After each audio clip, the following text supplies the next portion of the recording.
everyone, and welcome to the Tony Talking Show with Tony and Avery. I'm so excited to have all of you with us to talk about things that matter to you and to me, and sometimes to Avery. And we've got a lot to talk about today, but as always, before we get going, just need to let you know that you need to subscribe to my channel. It's a must. If you're here for the first time, put in the comment section, please let us know that you are, and also let us know where you're from. That is extremely helpful. And that's important today because we are going to talk a little bit about South Australian politics. So if you're from South Australia, that will be great because we'd love to hear what you have to say about the election on Saturday. And also on the election on Saturday, Nathan Ogilvie and I will be doing a live feed across on Nathan's channel. We'll send you the link also to this. Hi, Smudgley. Glad to know that you're on board. We've got 7 people on board at the moment. That's really great. Keep up the good work. Let us know what you think because the subject matter today is as important as ever. And I just want to talk about our poll that we've got happening at the moment. We have 12 votes. People are rattling in with the votes. Will the US capitulate to Iran? 83% say yes, 17% say no, of a total of 12 votes currently. Please vote. Let us know what you think in relation to all of that. And thanks for a couple of people that have already put something in the comment section. Just let us know that you're there. Just say hi, and we will acknowledge you. Hi all from Mr. Beats. Great to see you on board. And I need to say that the people that we have in our comment section, I've said this many times, and I'll continue to say it, is that the intellectual acuity of those people in the comment section who are part of this community on the Tony Tonkin Show amazes me. I did something the other day, which was I tried to mention a period in which something to do, God, what am I talking about? It had something to do with whatever I was talking about. But anyway, someone corrected me about the election, the period in which Hawke was the Prime Minister, and I had it totally wrong. I had the Liberal Party in power at that time, and I do apologise. But if you do have a response to something that I've said that you think is incorrect, let me know, because the reality is that Avery and I don't know everything, far from it, and we do appreciate but they will capitulate, but they won't admit it about it. That's Michael. Thanks, Michael. And can I just say, before I bring on Avery, not only would I like you to subscribe to my channel, because the analytics tell me that a lot of people watch what I do, but very few people of those people that watch actually subscribe. And I'm aiming for, by the end of this month, 10,000. I'm about 400 off it at the moment, and I'd love to be able to get to 10,000 subscribers. It'd kind of be quite pleasant, nice, and helpful. And remember that if you really do like what we're doing, any of the contributions that you make do go to Avery. So please contribute so that Avery can get paid for the work that he does. I don't get paid either, really, in any great form, given it's YouTube. You've got to do millions of views in order to get any reasonable response. But let me know what you think. Let us know how you feel about us. And let's have that discussion. But just to get the ball rolling, I bring on another than the great, the wonderful Avery Hildy. It's good to see you, mate. Good to see you too, Tony. I just think you were saying about the acuity of the audience. If it wasn't for them, there'd be none of this show, would there? Well, you're right, but I'm talking also about their comments that they make. That's what I was particularly intelligent, well thought out comments that make me. It does help me to understand that there's the intellect that I have in my in the people that follow me on YouTube is absolutely outstanding, and it's helpful just to acknowledge that, I guess. Yeah, I quite agree with you. There's one JGB70 said that's a tough poll to answer. The thing that JGB70 needs to realise is that Trump is a taco. He always chickens out. Yes, that's true. But he's right, because I think that not many of us, for God's sake, Donald Trump doesn't know how this is going to be resolved, let alone us poor minions. But I think it will be interesting to watch. So let's just discuss this. Why do Yeah. you think? What do you think? Because the question really is, Avery, and I'll ask everybody else as well. Thanks, TJ. Someone says afternoon, Tony is from Spencer Golf. Good, great. Is he on a boat fishing? From the country. So is he on a boat fishing? Well, probably if he's got any sense, he would be. But I just want to say that that the conversation we need to have, I want people to sort of think about. Well, okay, is it likely that Trump will either give up? Will he persist with this stupid friggin' war? Will he? Is he too afraid to say, okay, I'm going to withdraw all troops, and then realise that he's gained absolutely bugger all, that they're still going to build their nuclear weapons or do whatever they do? In fact, the reality is, I think, Avery, they're likely to be more enthusiastic about building a bomb than they are or were prior to the war. So, is it catalysed the Middle East? Has all of this meant that the countries in the Middle East, in particular, Qatar and UAE and all the others, have probably looked at all of this and thought, well, bugger it, we can't rely on the United States anymore. And if we do, they just become a target of Iran. And they're not going to. And do those countries believe now that the United States will support them in if they do have a further conflict in the Middle East? And I'll just add something more to that before you comment. Does it also mean then that as a tourist destination and as a commercial hub, that that they will now be reluctant to build the countries in the way that they have in the past because the United States is so unreliable and Iran is so aggressive? Your thoughts, Avery? Over to you, buddy. Firstly, Trump Trump, he's 79. He turns 80 shortly. He hasn't got much longer, right?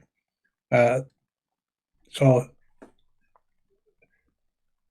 if we get a decent president in there who does care about the rule of law, who does care about the allies and stuff like that, and then the United States has got a chance of rebuilding its worldwide image, regaining those friends. But as long as they've got somebody like Trump at the helm, it's not going to happen. Trump, he always chickens out. Yeah. He went into this war in the same way that George W. Bush went into Iraq. He didn't have an exit plan. If you're going to go into a country, if you're going to invade a country, you've got to say, what am I going to do to get out? You got to know that before you go in. George W. Bush didn't do that with Iraq, and it took him 20 years. Well, I don't think they had one for Afghanistan either. Well, they certainly didn't have one for Vietnam. So what does this tell you about all the conflicts that they've entered into? You look at I've got a list that shows since 1945 of the number of times that the Americans have intervened somewhere, and it's never worked. It's always, and every one of them is turned to shit in the end. So what does it tell us? Because there's an issue. There's a distinct issue around planning, I think, and the one that's come out as quite prevalent is the issue around the Strait of Hormuz. Because what idiot possibly thought that they could have ships passing within kilometres of the Iranian coastline? They don't need to be within kilometres. 500 kilometres is close enough. But I think that island, the island of Who's, is it Who's? What's the island? The Hearts. Karg. That's 22 kilometres off the coast. That's in the northern part of the Persian Gulf. Yeah. Opposite end, Strait of Hormuz. But the point is that was a major supplier of oil to the rest of the world. In fact, it has, I think, one of the largest facilities in the world in terms of facilitating and distilling oil. So, why in the hell Well, actually, there is reporting now that says from the New York Times that says actually there were discussions about how they're going to control the ships through that space, and Trump said, "Bugger you guys, I don't care. I'm going to do this anyway." So he dismissed any conversation around the problems that would it cause. And do you think, Avery, he actually believed that for whatever reason this would not cause a spike in oil prices and set the world on fire in relation to the supply of oil? Just like his mentor, he thought it'll be over in 2 or 3 days. Trump, just like Putin, thought we go in there, we'll beat the shit out of the Iranians. Putin thought we'll beat the shit out of the Ukrainians. Trump thought it'll take us days, 2 or 3 days to beat the Iranians, and then everything will be hunky-dory. We'll be able to install somebody that we like as the leader in there, and we'll control the oil, and we'll ship it out, and we'll make money out of it, and things like that. He's just like Putin, never learned from history. Hitler didn't learn from history. Trump didn't do it. So is it that there's so much? Sorry, go on. Trump's biggest problem is that nobody knows as much about any topic as he does. So his generals would have said to him, "What's our exit plan?" And he said, "Go in, and we'll sort it out later." No exit plan for that invasion. But George W. Bush was the same, and so was Reagan in Panama. And the last time the Yanks had an exit plan was in World War II.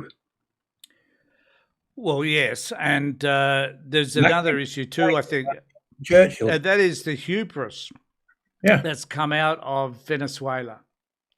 So what moron thinks you can get away with whatever he got away with in Venezuela and capturing the leader? You know, a country that's only a third the size of Iran, and a country whereby their leader wasn't very well liked anyway, and was a completely different situation. And he thought that perhaps he could do the same. What moron thought he could actually kill the Khomeini and then think that they were going to roll over and say, "Fine, done us a good deed"? Did he not know about the Iranian guards? Did he not know that they will fight back? You know, someone has said here too, which I'm going to bring up this post, Avery, for a second before we talk about that.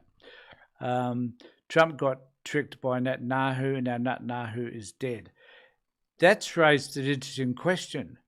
Is Netanyahu dead? I've heard reports that he may be.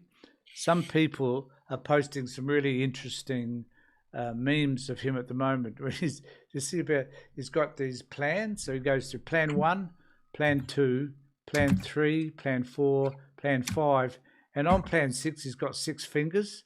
And then he goes plan 7, he's got 7 fingers on the same hand. Very funny. But they, you know, we haven't seen much of him either, even though we know his house has been bombed. But Netanyahu is out of the picture right now, so it seems.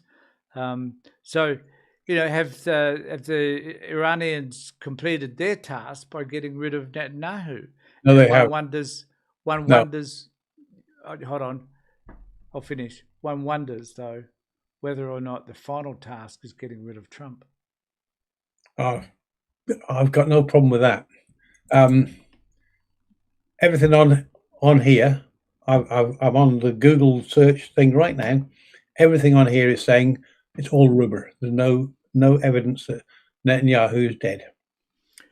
Right? No, and I haven't seen anything either. But he's vanished, though. He doesn't appear to be saying or doing anything. I think the Prime Minister all hiding there. Yeah. I think there are other people speaking. Maybe he's at Mar-a-Lago. So the bottom line is what is happening with regard to, and also Israel bombing Lebanon, putting troops on the ground in Lebanon. The same old argument, you know, we just want to create a barrier between our border and Lebanon. and they've killed over 1,000 people already in Yeah. Lebanon. And then that brings me to this next point that I think we should discuss is how does this change the populace in terms of how they feel about the aggressor? When has an aggressor, apart from perhaps World War II, when has an aggressor, they weren't the aggressors, it was still the Nazis, but nevertheless, when has an aggressor been welcomed with open arms anywhere in the world when they've bombed and killed their own people? The Allied troops in World War II were liberators, not aggressors. The aggressors, as you say, were the Nazis and the Italians until they capitulated. Trump, talking about lessons from history, oh shit, my brain's just gone. No, it's gone. Still see it, Avery. It's okay. You're still in one place. You do know where you are. That's the important thing. I think I know where I am. I think I'm just what I was going to say. It's about George W. Bush. Mm-hmm. He was on September the 10th, 2001. His polling numbers were in the tank. Right, they were plummeting. After 9/11, after the 11th of September 2001, when the attacks occurred, and he immediately responded, and that the popularity built up for George W. Bush. And then when it came to the election in 2004, he romped home. He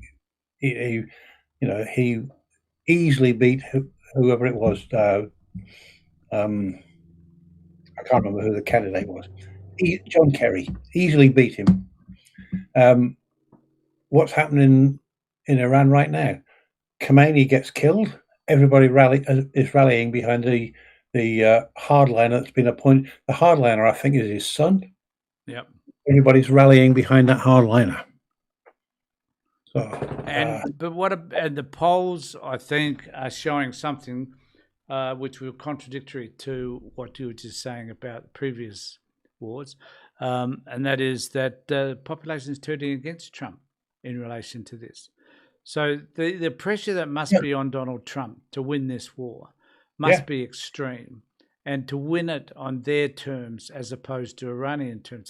That's why the question we've got in the poll, we've got 24 votes for it at the moment, will the US capitulate to Iran? The difference between 71%. Sorry? The difference there about Trump's popularity is plummeting is that Trump in 9/11 and George W. Bush, the United States was attacked. In this instance, the United States are the aggressor. The Yanks have just come out of, only a couple of years ago, 20 years of war. And the no-war president, who claims to have stopped 8 or 9 wars, has taken them into a war. So now American soldiers are dying. And he wants British and French and German and other soldiers to die as well. Well, and that brings us to another relevant point. He doesn't want his son to die. He doesn't want his son to die. And he didn't want to join, so he had bone spurs. But also, I think it's worth noting that the European countries, Keir Starmer, Germany, France, and what's the other country that I mentioned the other day? Italy, and there was another. Anyway, they've come out and said, no, we're not going to participate. This is not our war. You friggin' started it, you moron. Try and find a way to finish it because we're not getting involved. And then Trump's getting pissed off because no one wants to join him in a war that he's started. And they know that if they join this war, their popularity will take a dive because Trump is despised in every place on this planet. And what moron, Avery, I'm just going to go to me a sec. What moron says, well, look, I'm going to jump on you, Starmer. I think you're not a Churchill. He says, he's criticised NATO. He's had a shot at all the leaders.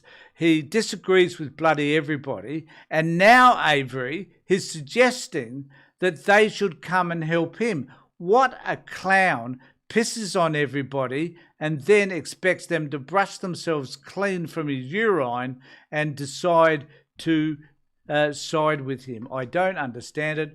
I think it's stupid, and I get so angry when I think about it, because these countries should have made a stand much, much earlier. Much earlier. Australia, and I'm ashamed of Albanese, and I know the Liberal Party would be even worse. I know One Nation would be even worse than the freaking Liberal Party, but no one stood up with them and said, bugger you, bugger AUKUS, let's do a deal with the French and the UK. I reckon that was the best deal they had. But nevertheless, we need to be able to, honestly, just be able to say to the Trump administration, bugger off, you're a fuckwit, we're not having anything to do with you anymore, go and do your own thing, we're going to look somewhere else for our help. Just you're like Canada done. with, like Canada's done with them. Well, Canada, though, has said that they would assist them in relation to this war. Carney has gone back almost on his attack on the United States for some bizarre reason. He's not sending troops there. He's not sending warships. I mean, he's sending some form of assistance. The Canadian Navy, if you were to put it on Lake Torrens here, down in Adelaide City Centre there, you'd have no room left for the entire Canadian Navy would fit in there. The Torrens is so little lake. The Torrens is so small it can only fit paddle boats on them. Yeah, but Canadian Navy's got a dozen ships. It's in kayaks. Yeah, but nothing. Yeah, but Carney, I guess there's a slight disappointment in Carney because he was so strong at Davos, and he's now decided to switch off the tap somehow, and not be as strong against Trump as what he could be. But the important thing is, all these other countries are. Australia is still acquiescing. We've sent this aeroplane over with 60 staff or something, 60 personnel, with the idea that, explain to me how 24,000 people stranded in the Middle East, in UAE in particular, how 24,000 people are supposedly protected by an aeroplane that just sends out signals that tells them when there's a bomb coming in, like one plane. I can't see how that's defending 24,000 people. It doesn't make sense. The Wedgetail, that's the aircraft you're on about. It's a airborne. Is it surveillance? It's an airborne command and control aircraft. Yeah. It will direct. It can survey like 300, 400 kilometers away because of the height it flies at. It can see up 300, 400 kilometers away. It can track multiple targets at the same time, and it'll say, okay, the Iranians have just launched these aircraft over in that direction. They got missiles going in that direction. They can do that sort of thing. That's how they protect them. They're not protecting them by shooting weapons into Iran or anything, or shooting down. I guess, and I understand all that, but I still don't understand how it justifies the protection of 24,000 people.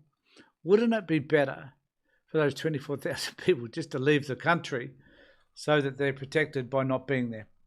Anyway, I guess people stay for a variety of reasons. But the problem you've got with that is you've got 24,000 people. How are you going to get them all out? Because it's who are those 24,000? Well, they're mainly they've got businesses. They're corporate people. They're people that are expats because of business, I guess. From where? From Australia. So it's 24,000 Australians that's there. Yeah. What about the 50,000 Americans that are there? Who gives a fuck? Who gives a fuck about them? Let's be honest. 10,000. They don't give a rat's ass about the Iranians, Avery. So I'm not going to give a rat's ass about them. You're not letting me make the point. Sorry, go on. What? There's 28,000. Was it 28,000? You said, or 24,000 Australians 24. There? Yep. Sorry. Yeah, 24. Yeah, 24,000 people, Australians there. There's thousands of Americans, tens of thousands of Americans, tens of thousands of Brits and French and Germans, and they're all in that same area. How are you going to get them out? The answer is you'd have to have 747s, A380s, things like that, flying in there constantly through an area where even the US military aircraft are loath to go at the moment. There's so many missiles flying around. You can't move them out.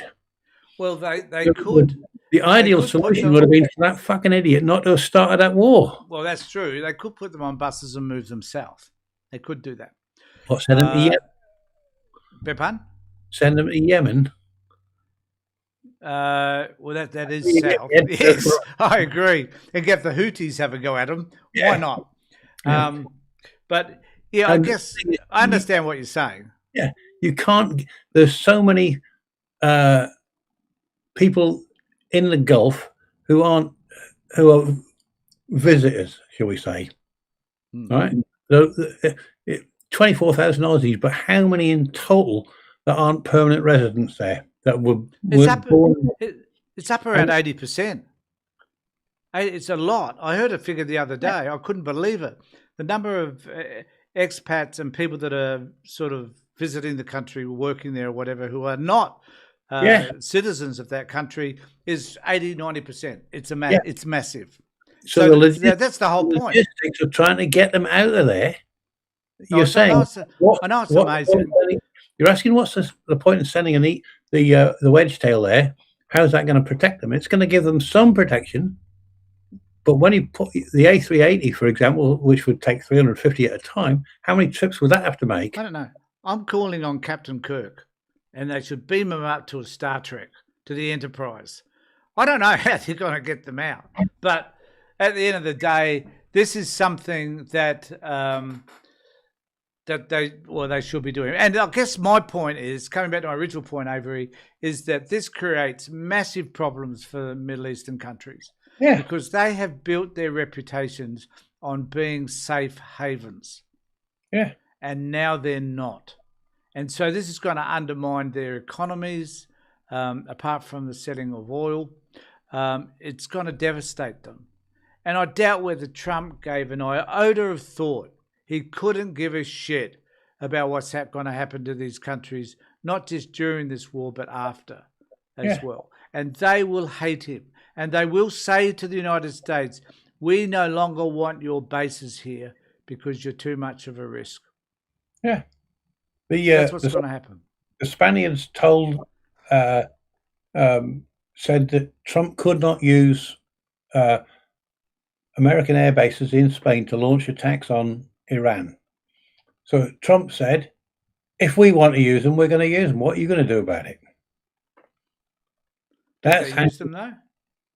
No, they haven't done, but he's saying, if we decide to, what are you going to do about it? Well, I would suggest they friggin' cut up their runways so they can't fly out at all. I don't know. Sounds like a plan to me. Yeah, I mean, sabotage. Tell them we won't refuel them.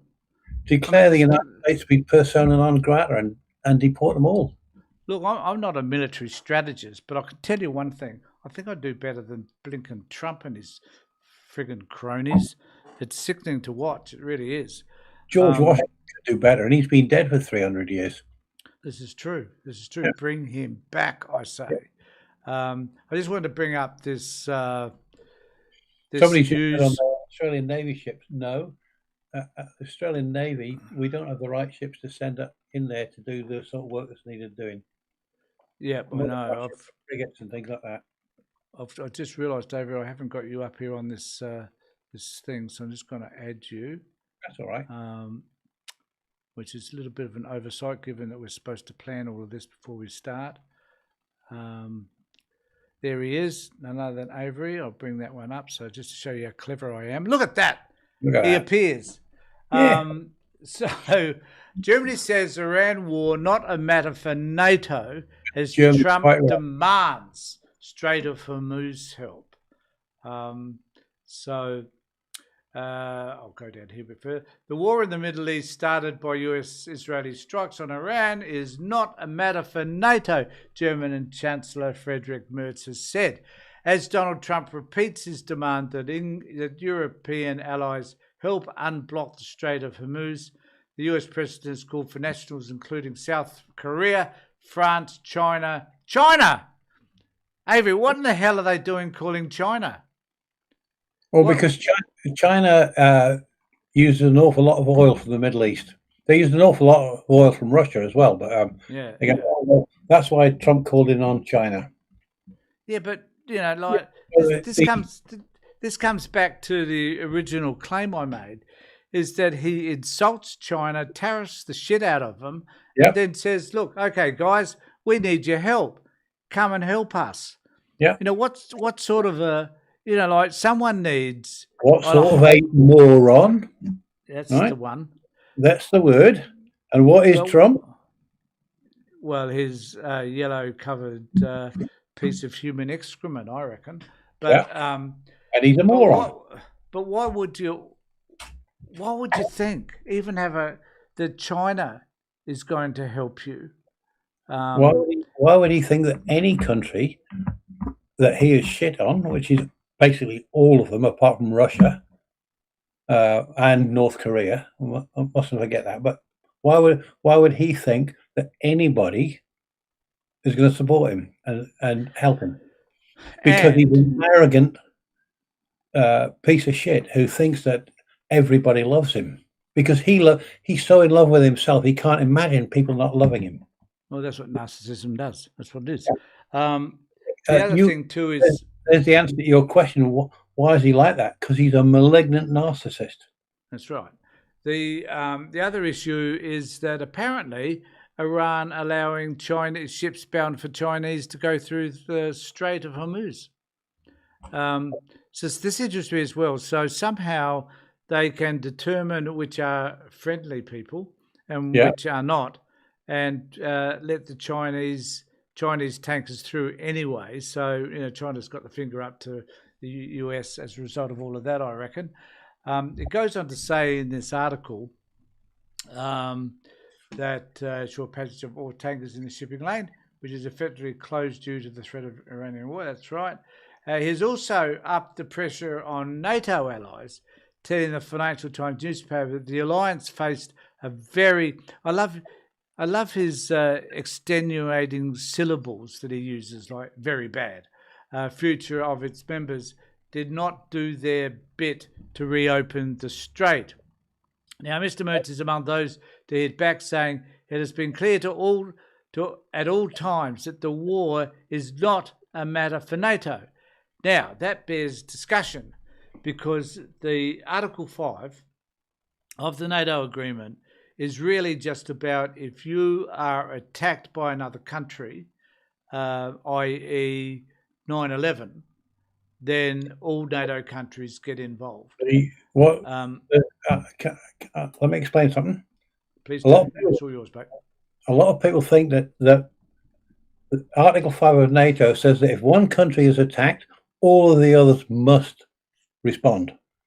That an attack on one is an attack on all. That is true to some extent, but the fact that the United States was attacked on September the 11th, and a lot of the allies immediately said, "We'll support you."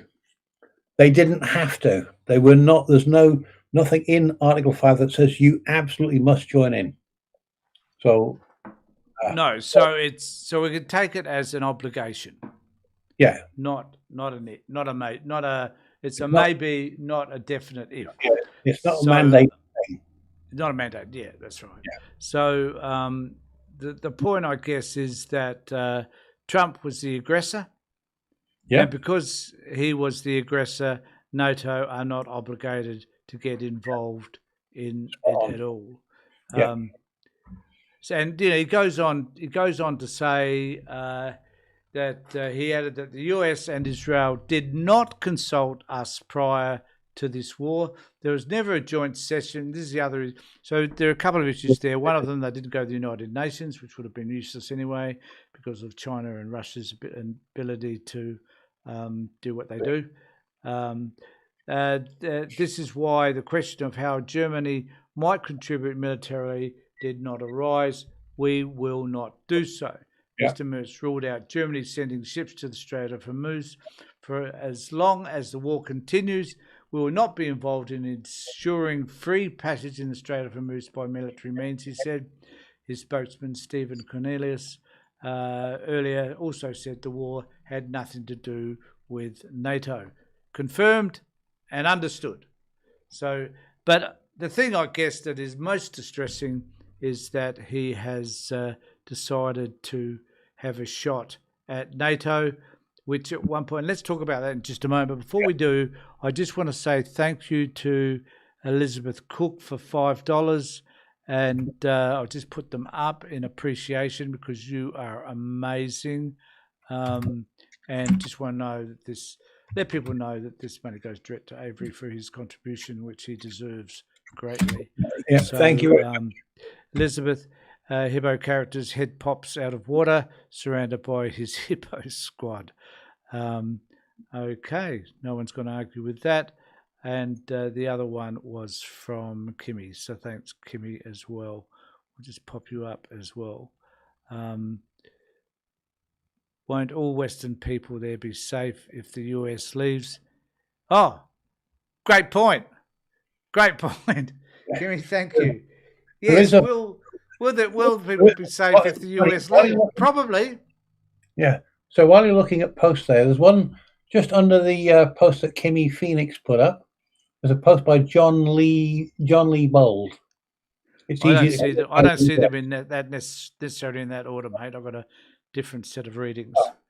Well, okay. What does he say? It's easy to criticize the US and Israel, but I don't hear any condemnation of the Iranian regime and their proxies whose stated aim is to destroy Israel. I've got it. It's above it, actually. Yeah. It's just beneath it on mine. Yeah, I have a different. So it's easy to criticize the US and Israel. It is easy. Yes, I couldn't agree more. I don't find it difficult, a struggle. I don't find it a meaningless conversation to be able to criticize the morons from the US and from Israel. So it is easy. But I don't hear any condemnation of the Iranian regime and their proxies whose stated aims to destroy Israel. And look, it's a bit like... Have we not criticised Hezbollah and the other groups that are funded by Iran in the past week? We do. And I think it's a bit like saying every time you need to talk about anti-Semitism, you need to say that anti-Semitism is wrong, but it's okay for me to talk about friggin' Israel as being, and the IDF as being a genocidal state. So, it's the same sort of argument, which is fine. I understand what you're saying, but let's be clear. Let's be clear about one thing. What Iran is doing is wrong. Yeah. What the United States is doing is wrong. What the proxies do is wrong. And we can try and understand the history of all of that and why it exists in the first place and all that sort of shit. But killing innocent people in the way that they do and waging the warfare that they do against Israel and outlying states is wrong. But there again, Israel is a friggin' pariah as well. And in fact, when you think about it, who's the most important country in the Middle East? Who has the most power? Saudi Arabia. Well, financially they might. But I think militarily it is Israel. Israel, yeah. It's the only country. They're the ones with a friggin' nuclear weapons. Well, they're the ones with a friggin' nuclear weapon to start with. Yeah. So in terms of military power, they're ahead of the rest. They're ahead of most countries. All this crap with Iran right now about they want to build a nuclear weapon. That had all stopped with the JCPOA, and the moron in chief.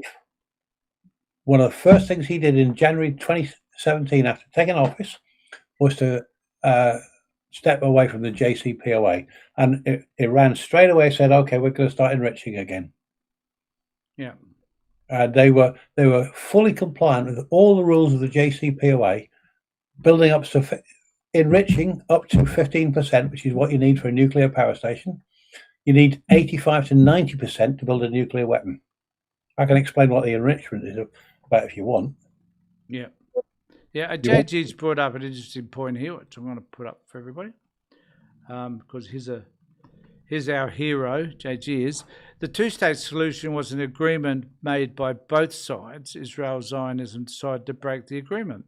And there's this propaganda that's been told about the number of times that Hamas have broken the agreement, when there are many times that Israel has broken the agreement. They don't want a two-state solution. They don't want Palestinians in that region at all. I've got to correct you, Tony. Oh, sorry. There's been many times. I'll stand corrected. Yeah, there's been a few times since Netanyahu became prime minister. Yeah, that they've rejected two-state. But until he became prime minister, the Israeli government had accepted there's three that I can think of from the year 2000 up to about 2008 or something like that, where there was a two-state solution was proposed. The Israeli government said, yes, we agree with it. And in every one of those, all of those, the Palestinian side, the Arab side said no. So it's not true to say that it's never happened. Israelis have never agreed to it. They have. And I don't know enough about the politics of that, except we're talking about the Arafat era here as well. And we're talking about the accord signed by Clinton as well. Yeah. So yeah, I know enough about it from that perspective, but I don't know enough about the intricacies of what part of the agreements they signed and whether a two-state solution was party to all of that. The reality is, at the end of the day, we haven't seen a two-party solution evolve out of all of this over all of these years. So there's some resistance, and it has to be from both sides. Let's be honest. The resistance in the early 2000s, the resistance came from the Palestinian side, the Arab side, not from the. I can't remember which one it was. I did a video about it on Perspectives. Yeah. And I'm just looking to see where I've got it on. So I've got my old computer right here. I've got it in there. S. Smith has raised an interesting point, which I have heard before. Israel created and funded Hamas to thwart the two-state solution of the secular PLO in the 1990s. This is what I say when I say people in our comment sections are far smarter than we are, Avery. But yeah, and we know that they fund, and that is a fact, that they did fund Hamas because they wanted to create instability within Gaza, thinking that would play in their favour, I guess. And that didn't happen. He also goes on to say, oh, thanks for this, mate, Smith, this is fantastic. He goes on to say, President Netanyahu, anyone who wants to thwart the establishment of a Palestinian, quote, Palestinian state has to support bolstering Hamas and transferring money to Hamas. And that was their position. Yeah. Their position was to support them, and then they've decided that they were bad people for whatever reason because their policy changed and they need to get rid of them. Netanyahu doesn't want a two-state solution because just like Trump, he wants to avoid prison. Well, he's dependent upon the hard right-wing, ultra-Orthodox Jews in the Knesset to stay in power. If he loses their support and he loses his job as prime minister, then he gets prosecuted. He's likely to go to prison. He doesn't want to do that. Yeah. I can't blame him. I wouldn't want to go to prison. So there's a few discussions going on. Someone says they should increase interest rates. Don't know what that's about. Continue to have the discussion. Please remember to subscribe to the channel, ring the bell for further notifications. Do what you need to do, and where possible, contribute some money, buy Avery a beer or whatever. Please do that. We'd really appreciate it. Now, there is this particular article which I'm about to bring up, which is Iran, not the US, currently has the strategic upper hand, this article says. So if there was a strategy behind Donald Trump's decision to blow up the Middle East, and increasingly few believe there ever was, someone agrees with us, Avery, It is lying in tatters as the second week of the Iran war draws to a close. It is Iran, not the US, setting the terms of battle, which is now not a battle over military might, but of economic and messing with people's heads. The tide has turned is the message of most analysts this week, and Iran has the advantage. This week it was Iran. This is why I put up this post, which now has got 36 votes. Was the US capitulate? Will the US capitulate to Iran? We've now, it's evened out, Avery. It's got 58 to 42 now after 36 votes. Keep them coming in, folks. Do vote. Let us know what you think. This week it was Iran that was in control of the world oil market, not the United States, contrary to Trump's apparent plan to seize control of Venezuela and Iranian oil in a bid to gain competitive advantage over China. This week it was Iran that was able to shake the foundations of economies across the region and the world, I suggest, that depend on oil and gas, but which are now having to close down production while fighting off drone and missile attacks on their production facilities. And of course, this week, Iran chose a hardline leader in defiance of Trump's airy assertion. What a piece of crap that he wanted to say in who would run Iran.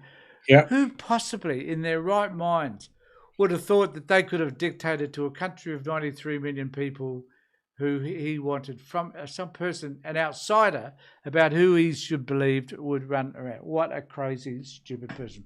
He thought it was Venezuela, and it wasn't. Hey, you said who would do it? Franklin Roosevelt, Eisenhower, John Kennedy, Richard Nixon, Ronald Reagan, George H.W., George W., and now Trump have all done the same thing. They've all how did that turn out, Avery? Turned to shit, just like everything that Trump touches, and the US have done it dozens of times. Yeah. Yep. And so this week Iran struck. So just to read on for this article, which is quite an interesting one. This week Iran struck further blows to the sense of stability and confidence on which Gulf states have built successful economies. This is my point from earlier. Having undermined travellers' confidence in flying via the Gulf and creating a huge no-fly zone over some of the world's busiest flight paths, Iran turns its attention to shaking confidence in places like Dubai as stable bases for the finance and tech sectors simply by a threat. The Islamic Revolutionary Guard Corps said an attack on an Iranian bank gave Iran free rein to target US financial interests across the region, notably banks and IT companies. This sparked a mass evacuation from Dubai's financial and high-tech districts. And that, Avery, is the strategy. As we were talking about earlier, it is to disrupt the Middle East to a point whereby these countries that often felt safe are no longer safe at all. Yeah. It's a perfectly illustrates what I was saying before about going in there with no plan or what you're going to do when you get in there. Apart from we're just going to swap the leader out and everybody will love us for it. Yep. That was Trump's idea. People will just love me for doing this. No. And no exit plan. Didn't think through the consequences of what might happen. He's telling people this morning that gas prices are on their way down in the United States. When I heard that, I looked to see what it was. It's $3.06 US dollars a gallon on average across the USA. I then looked at what's the exchange rate, the answer between us to compare with what we're paying here with them. Down at the OTR today, I saw petrol. The OTR is a service station for those people that don't know. Yeah. I saw petrol at $3.30 a litre. You translate that into US dollars with the exchange rate of $1 US is $1.41 Australian. Translate that into US dollars, and the other thing is that 1 gallon is 4.4 litres. So you multiply $3.30 per litre, convert that to multiply that by 4.4, then convert it to US dollars. we're paying the equivalent of $10.29 US per gallon. They're whining and bitching about paying $3.06. Wow, that's I mean, that's an interesting conversion. Yeah, I guess we could always argue that perhaps we do pay more for fuel anyway. we do. Yeah, so, but But nevertheless, there is Trump, this. Trump is lying to the people, saying the prices are on their way down, and they're not. They're climbing all the time. Yeah, yeah. Right? Well, And he lives at a it's certain not level. just the US where that's where he is. His incompetence has fucked up the economy for everyone except for arms manufacturers, So who let's paid for him to be in office as well, by the way. True. So let's take a little bit of a dive into Australians' issues around oil, and there is the most wonderful and exciting person that I can imagine is Peter Credlin talking about this secret confidant of Tony Abbott. You should warn everybody you're just about to put a picture up, okay? I am, yeah. Sorry about this. I do warn people that what you're about to view could be extremely distressing. Yeah, May require some sort of psychological intervention. a glass of But nevertheless, this is her talking about this particular issue, and let's listen. I thoroughly enjoyed it. I know a lot of our viewers did as well. Let's go to fuel. Bowen late last week dragged kicking and screaming to admitting that he has a crisis. He denied it on the Tuesday. By Thursday, he couldn't hide it. He's said he's altering the fuel standards, hoping it'll free up supply for the regions. But now we hear there's this bureaucratic hold-up, and it's an issue that farmers say they are... Incidentally, Avery, the bureaucratic hold-up is 3 days versus 6 months under the previous system. I saw Chris Bowen talk about this on 7:30 last night. If you want a clear explanation as to what's going on from Chris, watch 7:30. If you want a distorted view of facts, this is the person we could go to. Burning on. I mean, they absolutely must get seed into the paddock. I know people in parts of Western New South Wales and Queensland are even trying to finish off harvest, and they say they desperately need supply, but they have no confidence in him anymore. Have a listen. So the question we need to be asking, I'll play more of this in just a moment, just to painfully observe her, but is the issue around, do you think, the fact that supply suddenly diminished, that there was not enough fuel to send to these stations, particularly in the country area? Or do you think people turned up with jerry cans and emptied these service stations so that supply was limited? What do you think? I think it's a combination of both. Reduction in supply, because 20% of the world's oil comes through the Straits of Hormuz, and that is now practically dried up. Another thing I saw yesterday was that you go into Bunnings and try and find yourself a jerry can now. People, the Bunnings at Parafield, not far from where I am. Somebody down there said that a person came in and bought half a dozen of them. And what do you want half a dozen jerry cans for? But that's my point. None on the shelves. So yes, people buying up like toilet paper, right? Yeah, that's what I raised that point in a post I did the other day too, Avery. Yeah, talk about the same issue. So are people shitting more? We all got diarrhea, and we therefore need more toilet paper. No, we're panic buying because we think at the end of the day supply is going to run out. Yeah. Because the reality is that the ships were still on their way to Australia, regardless of what's happening in the Middle East. The ships that were supplying us with oil were still on their way here. Some of them hadn't arrived even at that point. So things were they were normal. Things were normal. The influx of oil was on its way, blah, blah, blah. The fuel capacity in terms of reserves was, as was declared, 32 billion litres, whatever it was. So things were the same. So what went wrong? Well, according to Credlin and the right wing and and the new leader of the opposition, Hastie, the things that went wrong was that somehow the federal government, and I'm not totally defending them here, but this is just my take, the federal government didn't have a crystal ball that was clear enough to identify the war and the impact that that war would have, particularly with regard to the Strait of Hormuz. So, therefore, we must blame somebody. And as Credlin is doing here, the person that they loved, and believe me, I watched Question Time, the person they love to hate the most is Chris Bowen, because he gives as good as he gets. Yeah. But they hate him. And so they're having a shot at him continually. So I'll continue to play. Before you do,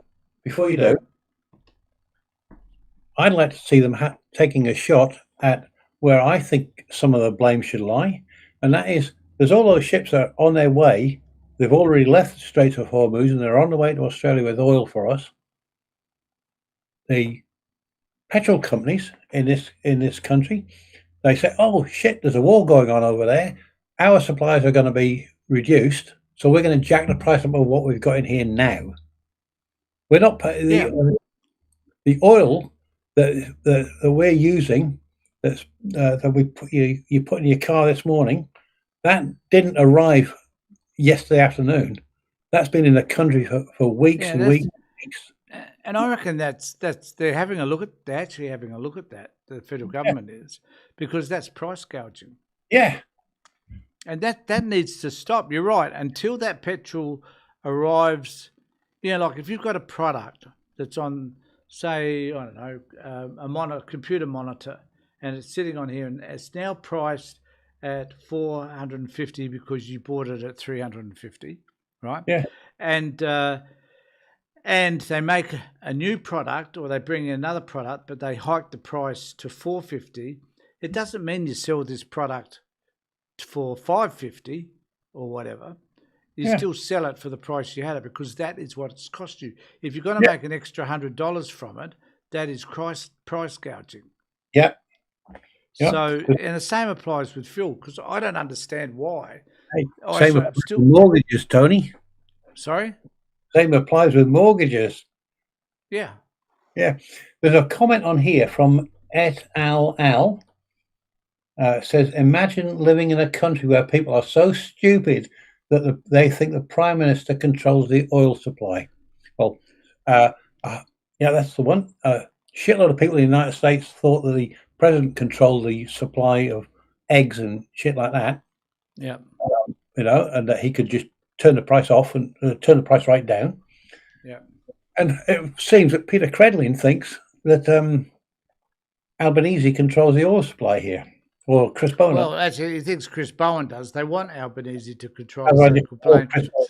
So the blame would be more directed at him. That's what they want. So thanks, Adele, for that. That was good stuff. So back to our friend Credlin. Well, it's the wrong fuel. Right now, we've got farmers. I don't know much about this, but I think when I listened to this originally, I think this guy is full of shit, because my understanding is that they were really concerned about diesel fuel, really concerned. And Chris talked about this yesterday on 7:30, and he was kind of pointing out the fact, I guess, that diesel fuel was primary because it was needed in the country and it was needed for farmers. But this guy says they've got the wrong fuel. Across the country have run out or are running out of fuel, and others have a couple of weeks' worth before they run out, but it's diesel. It's not petrol. So Minister Bowen's got it completely wrong, thinking that 100 million litres of petrol is somehow solving the problem. The reality is that we produce food and fibre, and then... He fails to mention how much additional diesel fuel is being released as well. Truck it to the consumers with diesel. So petrol isn't going to help. Now, you and I know this is going to hit the budget. The budget will be blamed on the war in Iran. It's got a lot to do with Chris Bowen. And I tell you what, if I was the Prime Minister, I'd coat hanger this bloke out of the way and I'd replace him, because no one's got confidence in him at all. I love the way, Avery, they say, no one's got confidence. You haven't any confidence in Albo either, because he's in the Labor Party and you're a Liberal Party sycophant. You sycophantish woman, you. So I don't have any faith in these dudes. I've got some numbers for you, Tony. Pardon? I've got some numbers. Go for it. The Australian government has approved the release of around 548 million litres of diesel. Sorry, say that again. The Australian government has approved. The Australian federal government has approved the release of around 548 million litres of diesel, and so 213 million litres of petrol. So the man is wrong. It's as simple as that. Absolutely. And also the other thing that they've done is Ampol is one of the main refinery plants, I think. Yeah. And they've also released the prohibitions on substances that can be used within the manufacture of fuel that were there to help preserve the environment. So they've now said we're going to lift those restrictions, which means you can produce more fuel. They've done that as well. So I think all credit to the government. I think this shit that we get from Sky News is just a freaking pain in the ass and needs to be seen as such. And thanks for checking that out, Avery. That was good. Now, before we go, and we've been going for over an hour now, how time flies when you're having fun. Please remember, folks, I'll ask you again, please remember, if you haven't subscribe to the channel. Ring the bell for further notifications. Let us know what you think about all of the wonderful things that Avery and I talk about. Let us know what you think about, will the US capitulate to Iran? 40 votes so far, 62 say yes, 38 say no. An interesting poll. What's that? Oh, sorry. Are you finished what you were just going to say? No, I've finished now. We're just about to move on to South Australian election. Oh, okay. It was Et al. Said that Chris Bowen is wrong. Australia has its own diesel supply. Mm-hmm. What he said is correct. You can refine diesel from oil that's dug out of the ground in Australia, but local production is insufficient to meet demand. Yeah. We import about 90% of our refined fuel. And I think there's a lesson for us in all of this, though, to improve the production of fuel in Australia. We have plenty of oil wells. I mean, maybe it is about opening up the Bass Strait again. I mean, I know that has some ecological ramifications, but maybe we need to think a little bit more about that as well. So hopefully from this, lessons can be learned so that we can build up our stockpile so we'll never be in this situation. They could never blame someone like Chris Bowen again. So, but I did want to turn to, before we finish, this Saturday is a pivotal election. Pivotal because it's going to be a landslide. And there are two questions on everybody's mind. I want your take on this, Avery. Will it be a landslide? No, three questions. Will the Liberal Party actually have any seats at all? And will One Nation pick up any? Go for it, mate. Let me know what you think. I think the Liberals will pick up some seats. And for that, Ashton Hearn has bought herself a motor scooter, because that's where they'll hold the court, because her sitting on the front and him on the back. Will One Nation win some seats? I hope not, but I did my postal vote today, and the Labour Party are putting the One Nation number 9 on our ticket here, so I made sure I got that one correct. I hope that One Nation don't win any, because I think they are racists, a lot of them, not all of them, but racists, certainly some sexist and misogynist in it. I don't like I can't think of any of their policies that I particularly like. Yeah. I'm not convinced that they're going to get sufficient votes in sufficient seats for them to win enough to form the opposition. I'm still with Nathan and with Nathan Ogilvy and a guy who's Sloan from the Sloan Zone. In that, their vote is going to be spread right across. People who can't bring themselves to vote Labour, but also can't bring themselves to vote for One Nation, are going to go to the independents. One of the things I noticed when I looked this up yesterday, I was looking at my local seat, who was standing and stuff, because I'm going to vote for someone that's different from the others. And what I noticed was One Nation in their how to vote card just had one next to One Nation. They didn't put the preferences in. Yeah. So I'm assuming that's the way it's going to run around the country. So they're not letting, you can always vote however you want anyway, but they're not indicating to people what their preferences should be. And that's probably a downfall, because I think a lot of people usually just follow the ticket of the party that they preferred, number one. So I see that Mr. Beach has made a donation there. Thank you, Mr. Beach. Yeah, so that's $14.50. Thanks, Mr. Beach. I'll just bring that up. In gratitude to you, coffee and a donut. Yeah. I hope Avery will enjoy that coffee. He's often down there at the OTR Every doing day. just that, actually. Hey? Every day. Every day, yeah. So he'd appreciate that. So, and I appreciate it. So thank you very much. Also, I just want to say, please subscribe again. And I just want to bring up this article. It's just, there's a couple of articles actually I had here as well. I don't know which one to put up first. There's one which says One Nation now wrenching voters from Labor as it overtakes Coalition. The point, I guess, is that the Coalition is in a great deal of difficulty. South Australian election is likely to be Labor in a landslide, but who will be the opposition? And this is the real question, I think. For the past few decades, South Australian politics has been characterised by long periods of Labor domination interrupted by short-lived Liberal governments. Most of those people in the Liberal government are now being locked up for fraud and taking drugs and other shit. Or a couple of them have been anyway. Since the record 32 uninterrupted years in office came to an end in 1965, the Liberal Party has spent a mere 17.5 years in government. Now, as they go to the election on March 21st, the Liberals face yet another term and probably several more in opposition, if ever. I don't know if they can recover from that, to be quite honest.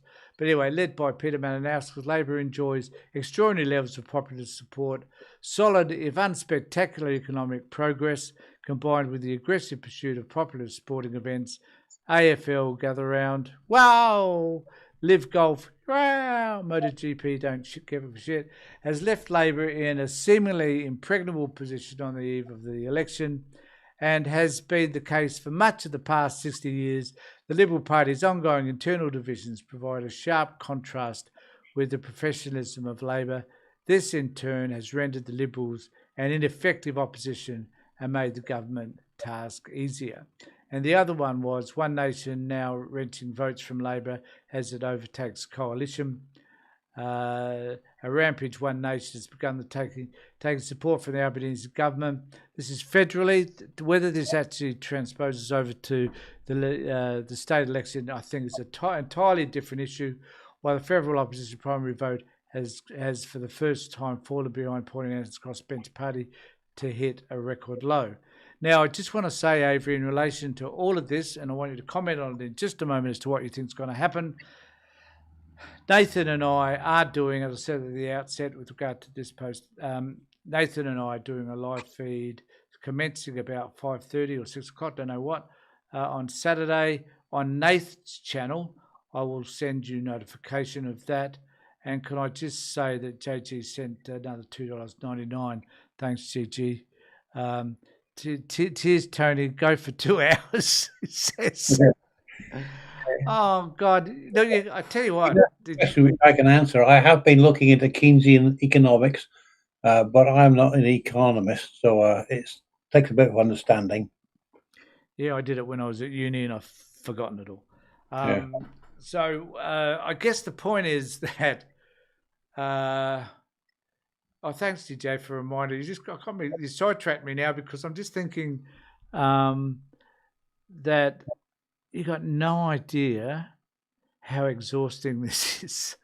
Yeah. I don't know, Avery, I do this now 3 times a week, and it's easier with Avery, and it's going to be easier with Daniel and Daniel and Nathan and whoever else I get on. But it's easier when you got something. But when you're trying to do it on your own, and you're trying to talk for an hour or so, and you're trying to flick between all the tabs I've got up on the screen, I tell you what, it's hard work and it's exhausting. But I do appreciate your thought, mate. Maybe I should let it go. I wonder how. I think I'd like to be able to do what Joe Rogan does, which is just sits down like Anthony. Well, you and I have a chat, but it's not in the same vein as what Rogan does, I think. But anyway, I'll never be a Joe Rogan, but I do want my 10,000 subscribers. I'm a little away from that, so I will just say it again. Please subscribe to my channel, ring the bell if you haven't already done so. Really appreciate it. Okay, Avery, give us the hoy, mate. Give us the good oil on where you think the state election is going to go on Saturday. State election, I think, is going to be, as we said last week and the week before, and as you just read out on there, it's going to be an absolute landslide for Malinauskas. Malinauskas, by the way, for those who don't know, is the first Labour person that I have ever voted for. I first voted in 1968 in the UK, 1969, I should say, and I have been a Conservative or a Liberal voter until Malinauskas came along. My politics was shifting to the left after I started shifting left after I met Tony. But Malinauskas is the one that actually got me to switch completely. I think it's going to be a landslide. There's 47 seats in the lower house.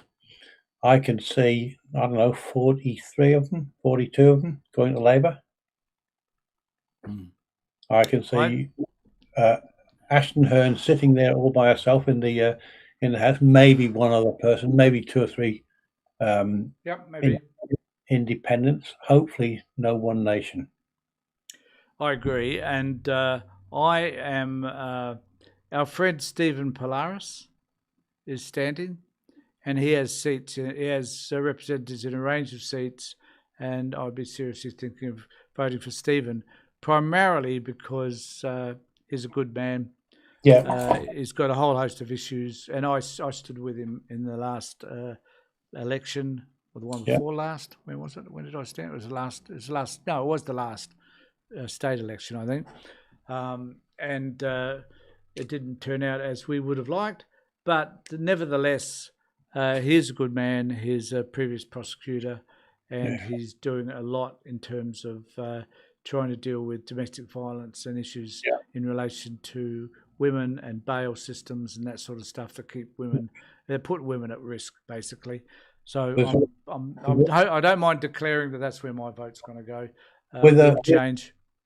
Sorry, with Stephen Polaris, the constituency that I live in, he was Labour's number 3, third preference. There are some things he says about domestic violence I don't agree with. But I have sent out a message to Stephen suggesting that we do an interview so that he could talk more fully about his policies. But we will wait and see. But I certainly am voting for him for those reasons, and also, he's in the upper house. He's in the upper house. He's got candidates in the lower house. So anything but One Nation, and because I know that in my electorate, you could elect anybody if they're Labor Party, and they'll win anyway. So if you do a opposition vote of some description, but just don't make it One Nation, I guess is what I'm saying. Okay, Avery, any other comments before we say adieu? And are we catching up on Thursday as well? Thursday, I'm not so sure at the moment, because I know I've got to take Sasha out somewhere. Whether I've got that. I don't know. We might start. So on Thursday, we might start just with me, Yeah. and you will catch up when you get back, if you can get back in time. Yeah. Yeah. So be here for that. It promises to be a ripper. We've had quite a few people on board today. Our poll is sitting at 62 to 38 with 42 votes. Thanks for all of you. My screen, that did, by the way. Pippan? The poll disappeared from my screen.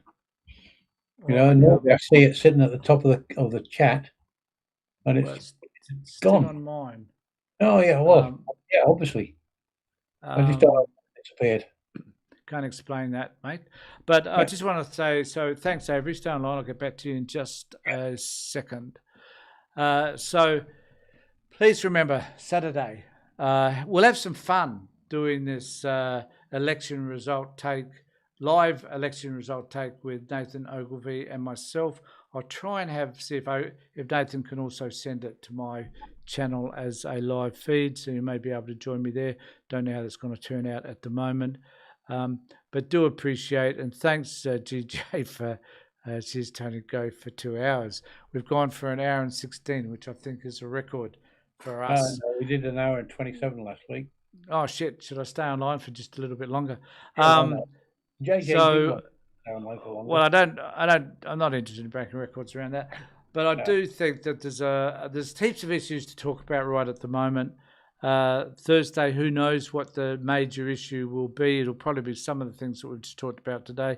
We try not to reiterate stuff we've already talked about. If there's something new on the scene, we will.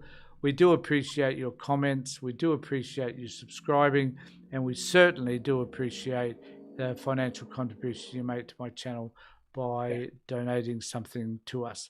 So thanks everybody for being here, and just need to say, make sure that you take care of yourself and the people that you love. Yeah. So why am I allowed to come?